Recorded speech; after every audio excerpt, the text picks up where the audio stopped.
बिस्मिल्लाहिर रहमानिर रहीम। Chapter 8 incentive scheme उद्दीपना परिकल्पना। আজকের ক্লাস হবে 3 নম্বর format. Format 3 stock dividend. Dividend দুই ধরনের, ক্যাশ ডিভিডেন্ড আর স্টক ডিভিডেন্ড। ক্যাশ ডিভিডেন্ড হলো নগদ লভ্যাংশ আর স্টক ডিভিডেন্ড হলো শেয়ার লভ্যাংশ। এই স্টক ডিভিডেন্ড আবার তিন ভাগে তিনটে বেসিসে ভাগ করা হয়েছে: stock split, stock reverse split আর স্টক ডিভিডেন্ড। প্রথম অঙ্কে আমরা এই তিনটা বেসিস একসাথে দিয়েছি। আচ্ছা, অঙ্ক তাহলে আমরা স্টক ডিভিডেন্ডের প্রথম অঙ্কটা দেখি। একতা কোম্পানি হ্যাজ 3 লক্ষ share of common stock outstanding in market and present market price of টাকা 120 if the equity structure is as follow. নিচে দেওয়া হলো কমন স্টক ক্যাপিটাল 30 লক্ষ টাকা, পেইড ইন ক্যাপিটাল 17 লক্ষ টাকা, রিটার্ন আর্নিং আছে 40 লক্ষ টাকা, সব মিলে 87 লক্ষ টাকা আছে। আচ্ছা, এখন হচ্ছে if the company declare a 10% stock dividend, what would be happen to this equity structure? এখন আমাদের স্টক ডিভিডেন্ড দেখাতে হবে।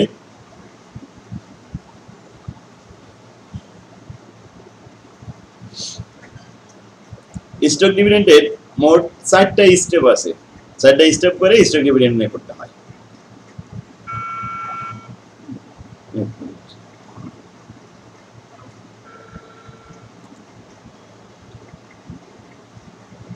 ক্লাসটা রেকর্ড করেন।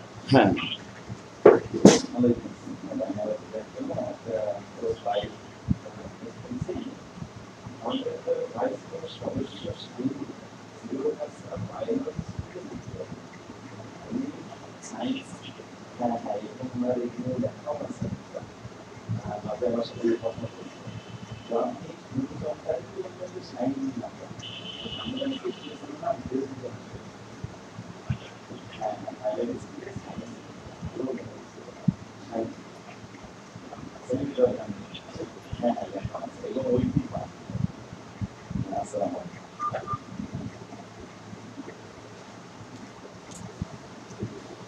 স্টক ডিভিডেন্ড তাহলে আমাদের কয়টা স্টেপ করতে হবে বলেছি?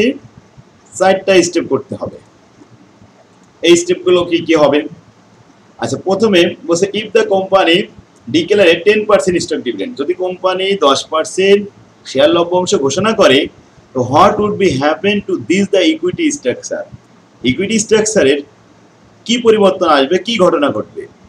আসলে ইকুইটি স্ট্রাকচারের কোনো পরিবর্তন আসবে না, কারণ স্টক ডিভিডেন্ড দিলে দায় কমে দায় বাড়ে, দায় বাড়ে দায় কমে, তাতে দেখা যায় ফলাফল সমান থেকে যায়। স্টক এখানে টোটাল ইকুইটি যোগফল কত? 87 লক্ষ টাকা। এইটাই আমাদের ফলাফল উত্তর আসবে। আচ্ছা, এখানে শেয়ারের সংখ্যা কত আছে? 3 লক্ষ। 3 লক্ষের উপরে 10% স্টক ডিভিডেন্ড ঘোষণা করতে হবে। স্টক ডিভিডেন্ড কিন্তু সর্বদাই শেয়ারের সংখ্যার উপরে হয়, শেয়ার প্রাইসের উপরে হয় না, মূল্যের উপরে হয় না। তাহলে আমরা স্টক ডিভিডেন্ড 10% এর এটা আগে আমরা অ্যানসারটা করে আসি, উত্তরপত্রে চলে আসলাম। 10% স্টক ডিভিডেন্ড প্রথম স্টেপের কাজ হবে। Step number 1, number of new share. 3 লক্ষ শেয়ারের সাথে 10% গুণ করলে 30,000 শেয়ার, 30,000 নিউ শেয়ার বৃদ্ধি পাইলো। 3 লক্ষ আগে ছিল, আবার লভ্যাংশ ঘোষণা হলো 30,000, তাহলে টোটাল শেয়ার হলো 3,30,000। টোটাল শেয়ার ক্যাপিটাল কত? অরিজিনাল দাম শেয়ারের 10 টাকা, মার্কেট ভ্যালু এখন 120 টাকা, কিন্তু অরিজিনালি ফেস ভ্যালু 10 টাকা। তো শেয়ার ক্যাপিটাল লিখলাম 2 নম্বর স্টেপে। টোটাল শেয়ার ক্যাপিটাল 3 লক্ষ প্লাস 30,000, 3,30,000 গুণন 10 টাকা, 33 লক্ষ টাকা। আগে শেয়ার ক্যাপিটাল ছিল 30 লাখ, এখন হলো 33 লাখ। 3 লক্ষ টাকা বৃদ্ধি পাইলো। এই টাকাটা আসলো কোথা থেকে? রিটেন আর্নিং থেকে আসে। টাকাগুলো লভ্যাংশ দিলে কোথা থেকে আসে? রিটেন আর্নিং থেকে। রিটেন আর্নিং এ 3 লক্ষ কমে যাবে, আর এখানে শেয়ার ক্যাপিটাল 3 লক্ষ বেড়ে গেল। এছাড়াও আরো আছে 3 নম্বর step, additional paid in capital. Additional paid in capital হলো শেয়ারের অধিহার, শেয়ারের অধিক মূল্য, অর্থাৎ বর্তমান মার্কেট প্রাইস 120 টাকা, ফেস ভ্যালু 10 টাকা, তাহলে অধিহার 110 টাকা। এখন আমরা সেটা দেখাবো যে নতুন করে শেয়ার ইস্যু করলাম 30,000, এই 30,000-এর সাথে 110 টাকা করে বর্ধিত মূল্য, তাহলে গুণ করলে আমাদের এখানে একটা হ্যান্ডসাম অ্যামাউন্ট চলে আসবে, 33 লাখ মতো চলে আসবে। তাই 33 লক্ষ টাকা, আর আগে অ্যাডিশনাল ছিল কত? পেইডিং ক্যাপিটাল 17 লক্ষ, 17 লক্ষ আর 33 লক্ষ সব মিলাই এখানে 50 লক্ষ টাকা অ্যাডিশনাল পেইডিং ক্যাপিটাল। তাহলে পেইডিং ক্যাপিটাল 17 লক্ষ ছিল, এখন হলো 50 লক্ষ, 33 লক্ষ বৃদ্ধি পেয়েছে। এই 33 লক্ষ আসলো থেকে রিটেন আর্নিং থেকে। তাহলে 33 লক্ষ টাকা আর 3 লক্ষ টাকা, এই মোট 36 লক্ষ টাকা ট্রান্সফার হয়েছে রিটেন আর্নিং থেকে। রিটেন আর্নিং আগে ব্যালেন্স ছিল 40 লাখ, ওখান থেকে 36 লাখ মাইনাস করলে অবশিষ্ট ব্যালেন্স কত থাকে সেটা দেখাবো। তাই 4 নম্বর step, balance of retained earning. আগে ছিল 40 লাখ, এখান থেকে আমাদের মাইনাস করতে হবে 36 লাখ। কি হবে? 30,000 নতুন শেয়ার ইস্যু করা হচ্ছে, প্রত্যেকটা শেয়ারের দাম 120, তার মানে 3 বারং 36, তাহলে 36 লাখ মাইনাস করে দিলাম, দিলে ব্যালেন্স থাকবে 4 লাখ। একদম যে কম শেয়ারের মূল্য সেটা হিসাব হবে। হ্যাঁ, রিটেন আর্নিং এর মার্কেট প্রাইসের দ্বারা গুণ হবে। আমি শেষ করি, ক্লাসটা শেষ করার পরে এসে প্রশ্নগুলো উত্তর চলে আসবে। তাহলে আমাদের এখানে অরিজিনাল যে 30,000 শেয়ার, এই 30,000 শেয়ারের সাথে মার্কেট প্রাইস দ্বারা গুণ করতে হবে। এই মার্কেট প্রাইসের মধ্যে এই 10 টাকাও আছে, এই 110 টাকাও আছে, তাহলে 10 টাকা আর এই 110 টাকা মিলে 120 টাকা। তাহলে অরিজিনালি আমাদের মার্কেট প্রাইস দিয়ে গুণ করলাম বলে 36 লাখ চলে আসলো। 36 লাখ 40 লাখ থেকে বাদ কত টাকা থাকে? 4 লাখ। এই 36 লাখ কোথায় গেল? অ্যাডিশনালে গেল 33 লাখ, কমন স্টকে গেল 3 লাখ। তাহলে দায় কমে দায় বাড়লো, ফলাফল ঠিক থাকলো, অতএব 87 লক্ষই থেকে যাবে। তাহলে আমরা রিফর্মুলেট ব্যালেন্স শিট করি। এই ব্যালেন্স শিটটা রিফর্মেট করলাম। কমন স্টক শেয়ার এখানে যা যা আছে বাস কপি করে নিলাম, শুধু টাকা বাদে। কমন স্টক শেয়ার এখন 3,30,000, 10 টাকা করে দাম 33 lakh. Additional paid in capital বর্তমানে 50 লাখ। রিটেন আর্নিং বর্তমানে 4 লাখ, 4 লাখ 50 লাখ 33 লাখ যোগ করলে কত লাখ? 87 লাখ। দেখেন যোগফল ঠিক আছে কিনা, সেম থেকে যাবে যোগফল। যদি নগদ লভ্যাংশ দেওয়া হইতো তাহলে কিন্তু সম্পদ কমতো, দায় কমতো, তাদের কাছে ব্যালেন্স শিটে একটা প্রভাব পড়তো। স্টক ডিভিডেন্ড দিলে ব্যালেন্স শিটে কোনো প্রভাব পড়ে না। ক্লিয়ার? এখন সবাই বুঝতে পারছেন তাই না? এখন আসেন, স্টক ডিভিডেন্ড 10% বলেছিল, 10% না বলে দেখেন 20% বলতো, স্টেপের কি কোনো পরিবর্তন আসতো? সিস্টেমের না, একই সিস্টেম থাকতো, শুধু 20% লিখতাম, 60,000 হইতো। এখানে 60,000 3 লক্ষের সাথে যোগ করে 3,60,000 সাথে 10 টাকা গুণ করলে এখানে 36 লাখ বেরোতো।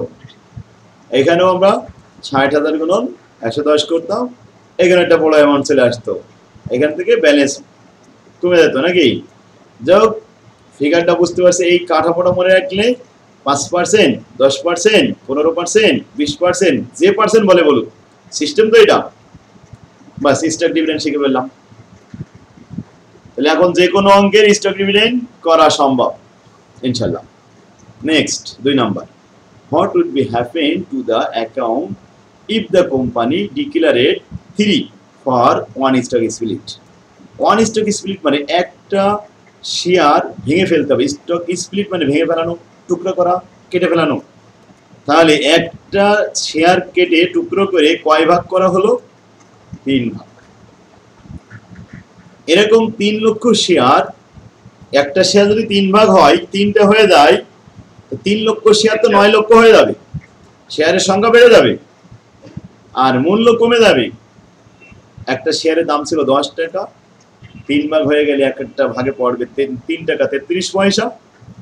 প্রত্যেকটা শেয়ারের মূল্য এখন 3 টাকা 33 পয়সা। কি প্রভাব পড়লো? শেয়ারের প্রাইস, দাম কমে গেল, শেয়ারের সংখ্যা বেড়ে গেল। দুইটা কাজ হলো এখানে। তাহলে স্টক স্প্লিটে দুইটা কাজ হয়েছে, এই দুইটা স্টেপের মাধ্যমে আমরা দেখাবো। 3 for on stock split. Number 1, number of total share. 3 লক্ষ শেয়ার, এখন 1 দিয়ে ভাগ দিয়ে 3 দিয়ে গুণ করে 9 লক্ষ শেয়ার হয়ে গেল। ভ্যালু পার শেয়ার, একটা শেয়ারের দাম ছিল 10 টাকা, 3 দিয়ে ভাগ করার ফলে 3 টাকা 33 পয়সা, অনেকগুলো 33 ছিল, তাহলে মূল্য কমে গেল, সংখ্যা বেড়ে গেল। আবার গুণফল কিন্তু ফলাফল ওই 33 লাখই, এই 30 লাখ আবার চলে আসবে, গুণ করলে আবার 30 লাখ চলে আসবে, আর কিছুই পরিবর্তন হয়নি। স্টক স্প্লিট করলে রিটেন আর্নিং এর কোনো প্রভাব পড়ে না, অ্যাডিশনাল পেইড আপ ক্যাপিটালের কোনো প্রভাব পড়ে না, টোটালেও কোনো প্রভাব পড়ে না, শুধুমাত্র শেয়ারের সংখ্যা বাড়ে, সংখ্যা প্রভাব পড়ে, আর শেয়ার প্রাইসের প্রভাব পড়ে। তাই দুইটা স্টেপ করতে হয়। তাহলে আমরা শিখলাম স্টক স্প্লিটে কয়টা স্টেপ? দুইটা। একটা হলো নাম্বার অফ টোটাল শেয়ার, আরটা হলো ভ্যালু পার শেয়ার, এর বাইরে আর কিছু না। এখন আমরা রিফর্মুলেট একটা ব্যালেন্স শিট দেখাই। আগে যে ব্যালেন্স শিট ছিল বিফোর স্টক স্প্লিট, এটা হবো কপি করে পেস্ট করা হয়েছে এখানে। 30 লাখ, 17 লাখ, 40 লাখ, এই সব মিলে 87 লাখ এভাবে দেখানো হয়েছে। After stock split, after stock split করার সময় কি করব? শেয়ারের সংখ্যা 3 লক্ষ জায়গায় 9 লক্ষ লিখব, শেয়ার প্রাইস 10 টাকা জায়গায় 3 টাকা 33 পয়সা লিখব, ব্যাস গুণফল 30 লক্ষ টাকা হয়ে গেল answer. Additional paid in capital, আগে যা ছিল 17 লাখ, এটাই আছে, কারণ ওয়ার্কিং এ আমাদের কোনো পরিবর্তন আসেনি, কোনো প্রভাব পড়েনি, তাই যা ছিল তাই। রিটেন আর্নিং 40 লাখ, এটা 40 লাখই থাকবে। টোটাল ক্যাপিটাল 87 লাখ, 87 লাখ অবস্থান করবে, এটাই তো 87। শুধুমাত্র শেয়ারের সংখ্যা এবং মূল্য পরিবর্তন হয়েছে, শেয়ার ক্যাপিটাল ঠিক আছে। এটা হলো স্টক স্প্লিট। এখন আসি 3 না বলে যদি বলা হয় 2 ফর অন স্টক স্প্লিট। একটা শেয়ার ভেঙে 2 ভাগ করে ফেলো, তাহলে 3 লক্ষ শেয়ার হয়ে যাবে 6 লক্ষ, 10 টাকা প্রাইস হয়ে যাবে 5 টাকা, ঠিক কিনা? যদি বলা হয় 4 ফর ওয়ান স্টক স্প্লিট, একটা ভেঙে 4 ভাগ করে ফেলো, 3 লক্ষ শেয়ার হয়ে যাবে 12 লক্ষ, 10 টাকা শেয়ার হয়ে যাবে কয় টাকা?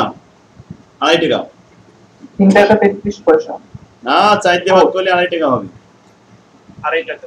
2.5 টাকা হবে স্যার। স্যার এইখানে ওই প্রথমটাতে নাম্বার অফ শেয়ারে ভাগ 1 এগুলো দেখানোর দরকার আছে। হ্যাঁ এটা একটু দেখাই দিতে হয় সিস্টেম অনুযায়ী, যেটা প্রথমে এই যে বলছে যেমন ভাগ 1, এটা যেমন 3 for 1, তো 1 দিয়ে ভাগ করে, এখানে কিন্তু এমনও আসবে 3 for 2, তখন 2 দিয়ে ভাগ করে 3 দিয়ে গুণ করতে হবে, কিন্তু সুতরাং এটা যদি না শেখা হয় তাহলে তো পরে ভুল হয়ে যেতে পারে। 3 for 2 মানে কি? 2টা ভেঙে 3টে বানানো, এর মতো হতে পারে স্টক স্প্লিট।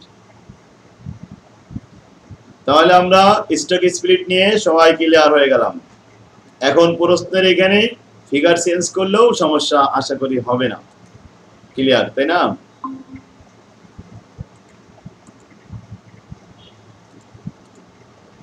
নেক্সট প্রশ্ন, what would be happen in there is a reverse stock split of 1 for 2, 1 আগে for 2, 2 হচ্ছে পরে। রিভার্স মানে কি? বিপরীত। বিপরীত খণ্ড আবার কি? হ্যাঁ, খণ্ড করলে যেমন বৃদ্ধি পায়, বিপরীত খণ্ড করলে শেয়ারের সংখ্যা কমে যায়। 1 for 2 রিভার্স স্টক স্প্লিট, 2টা শেয়ার জোড়া দিয়ে একটা বানানো হয়েছে, তাই শেয়ারের সংখ্যা কমে গেছে। আগে ছিল 3 লাখ, এখন হয়ে গেছে 1.5 লাখ।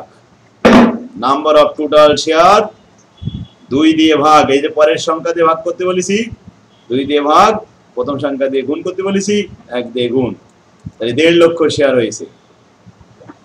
ভ্যালু পার শেয়ার আগে ছিল 10 টাকা, এখন হয়ে যাবে 20 টাকা। দুইটা শেয়ার যখন জোড়া দিয়ে একটা বানানো হবে অবশ্যই শেয়ারের মূল্য দ্বিগুণ হবে, 10 টাকা থেকে 20 টাকা হয়ে যাবে।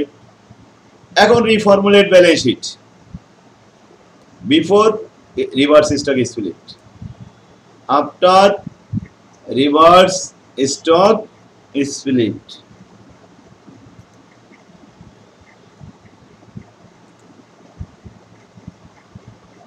তাহলে আমরা এখানে দেখলাম যে আগে শেয়ারের দাম ছিল 10 টাকা, এখন হবে 20 টাকা। আগে শেয়ারের সংখ্যা ছিল 3 লাখ, এখন হবে 1.5 লাখ। গুণ করলে আসলো 30 লক্ষ টাকা। অ্যাডিশনাল পেইড ইন ক্যাপিটাল 17 লক্ষ, 17 লক্ষই থাকবে। রিটার্নিং আগে যা ছিল সেটাই থাকবে।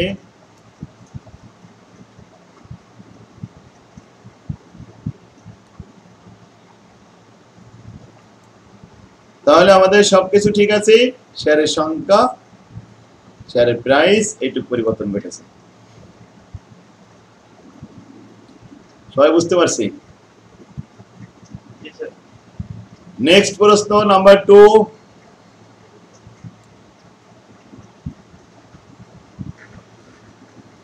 এখানে আছে ক্যাপিটাল, শেয়ারের দাম 20 টাকা করে, 60,000 শেয়ার 12 লক্ষ টাকা।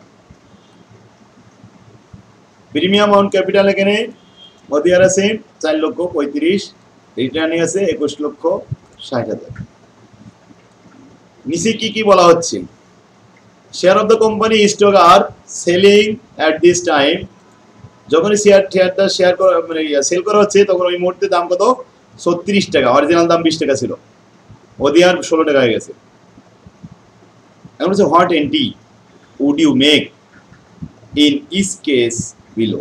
নিচের এই কেসগুলো এন্ট্রি দিতে হবে, জাবেদা দিতে হবে। নাম্বার 1, এই stock dividend 10% is declared and issue. ডিক্লারের সময় একটা জাবেদা হবে, ইস্যু করার সময় আরেকটা জাবেদা হবে। তাহলে 10% স্টক ডিভিডেন্ড, শেয়ারের সংখ্যা ছিল 60,000, 10% করলে হবে 6,000। শেয়ারের মার্কেট প্রাইস বর্তমানে 36 টাকা, 6,000 গুণন 36 টাকা, এতে আসে 2,16,000 টাকা। কমন স্টক ডিভিডেন্ড ডিস্ট্রিবিউটেবল 6,000 গুণন 20, এতে আসে 1,20,000 টাকা।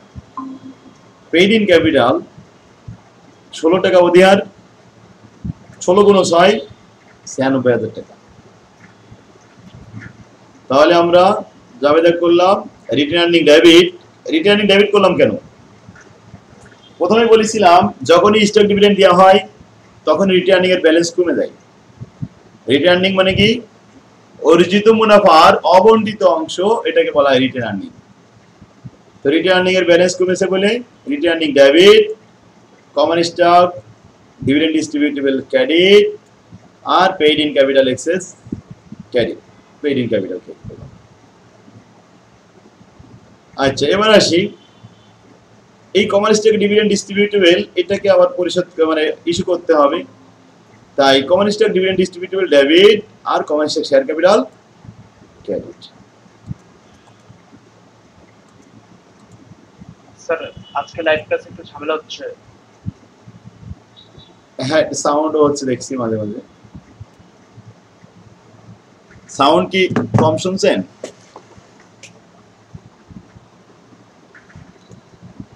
আচ্ছা, তাহলে আমাদের 1 নম্বর হয়ে গেল। 2 নম্বর, বি নম্বর যেটা ছিল, এই stock dividend 100% is declared and issue. এটা মনে রাখতে হবে, যদি কোনো কোম্পানি 100% স্টক ডিভিডেন্ড ঘোষণা করে তাহলে সেই ক্ষেত্রে মার্কেট প্রাইসের কোনো ভ্যালু নেই, মার্কেট প্রাইসের কোনো মূল্য নেই। এই stock dividend 100% is declared and issue. প্রথমটা বলেছিল 10%, পরেরটা বলছে 100%। 100% যখন বলবে কি বলেছি, এই মার্কেট প্রাইস দেখানো প্রয়োজন নেই, তখন মার্কেট প্রাইসের কোনো ভ্যালু থাকবে না, অরিজিনাল যেটা দাম এইটাই আমাদের কাজে লাগাতে হবে। তাহলে এখানেও আমাদের দুইটা জাবেদা হবে, জাবেদা দুইটা দেখে আসি। রিটার্নিং ডেবিট 100%, এখন 60,000 এ 100% তো 60,000 হবে। 60,000 গুণন 20 টাকা, এতে আসে 12 লক্ষ টাকা। Common stock dividend distributable credit 12 lakh টাকা। Common stock dividend distributable debit আর common stock share capital credit 12 lakh টাকা ইস্যু করা হয়েছে। তাহলে এটা কি বুঝলাম? এটা মনে রাখতে হবে সবাই যে যখনই পরীক্ষা এখানে কোম্পানি 100% স্টক ডিভিডেন্ড ঘোষণা করবে তখন মার্কেট প্রাইসের দিকে তাকানো যাবে না, তখন মার্কেট প্রাইসের কোনো ভ্যালু নেই এখানে। তাহলে কোন ভ্যালু দেখতে হবে? এই অরিজিনাল যে ফেস ভ্যালু সেটাই দেখতে হবে। কয়টা জাবেদা হবে? দুইটা, একবার ডিক্লারেড আর একবার ইস্যু। ক্লিয়ার? জাবেদাটা আমি আরেকবার বলি, retained earning debit dividend distributable credit, আবার dividend distributable debit common stock share capital credit. শেষ। C number 2 for 1 stock split, একটা শেয়ার ভেঙে 2 খণ্ড করতে হবে। ডিক্লারেট দাও এন্ড ইস্যু করো, এখানেও জাবেদা দিতে বলছে। তাহলে প্রথমে আমরা ডিক্লারেট করব, শেয়ারের সংখ্যা বৃদ্ধি পাবে সেটার জন্য আমরা ওয়ার্কিং করে নেব। নিচে 60,000 শেয়ার 2 ভাগ হয়ে গেলে 1,20,000 হয়ে যাবে। তাহলে আমাদের জাবেদা করতে হবে 60,000 শেয়ার এখন আমাদের উঠাই নেওয়া হবে। Common stock 60,000 share at the rate of 20 টাকা, এটা ডেবিট। আবার common stock share capital credit 1,20,000 into at the rate of 10 টাকা, 12 লক্ষ টাকা ক্রেডিট। এই এন্ট্রিটা জার্নাল না করলেও হয়, এখানে নো এন্ট্রি লিখে দিয়ে ব্যাখ্যা লিখে দিতে হবে, আবার জার্নাল করে দিলেও চলবে। ওয়ার্কিং করতে হবে কেন? স্টক স্প্লিট বললে ওয়ার্কিং করে নিতে হয়। তাহলে আমরা সি পর্যন্ত দেখলাম, আলহামদুলিল্লাহ সবাই পারবে, তাই না? 3 নম্বর অঙ্কে এখানে আসছে 5% stock dividend, 100% stock dividend, 2 for 1 stock split and declare and issue. 2 number অঙ্ক আর 3 নম্বর অঙ্ক সেম। কি রিকোয়ারমেন্ট 3টাই আছে না? 3 নম্বরটা 2 এর মতো সেম ভাবে এটাও অ্যান্সার করতে হবে। এই ছিল আমাদের 3 নম্বর ফরম্যাটের অঙ্ক। তাহলে আমরা 3 নম্বর পর্যন্ত শেষ করলাম। এবার আরেকটা ফরম্যাট আমরা করাবো 4 নাম্বার। আর 4 নাম্বারটা আমাদের প্রয়োজন হবে না, এটা রাইট শেয়ার দরকার নেই। তো আজকে আমরা এই অধ্যায় শেষ করব। এই অধ্যায়ে 4 নম্বর ফরম্যাট কোনো প্রয়োজন নেই, এটা ফাইন্যান্সে সাধারণত আসে, লং টার্মের এই অঙ্ক ফাইন্যান্সের জন্য, এটা আমাদের অ্যাকাউন্টিং থিওরিতে প্রয়োজন নেই। তাহলে 4টা ফরম্যাটের ভিতরে 1 2 3 এই 3 পর্যন্তই আমাদের যথেষ্ট। 4 নম্বরটা লাগবে না অ্যাকাউন্টিং থিওরির জন্য। তো আশা করি সবাই বুঝতে পারছেন। তো আজকে আমরা 8 নম্বর অধ্যায়টা শেষ করলাম। সকলেই হোমওয়ার্ক কমপ্লিট করে ফেলেন এখনই। যে যখনই ভিডিওটা দেখবেন তখনই হোমওয়ার্কটা কমপ্লিট করে বাস গ্রুপে পোস্ট করে দিবেন। আমার তৌফিকুল্লাহ বিল্লাহ। আসসালামু আলাইকুম।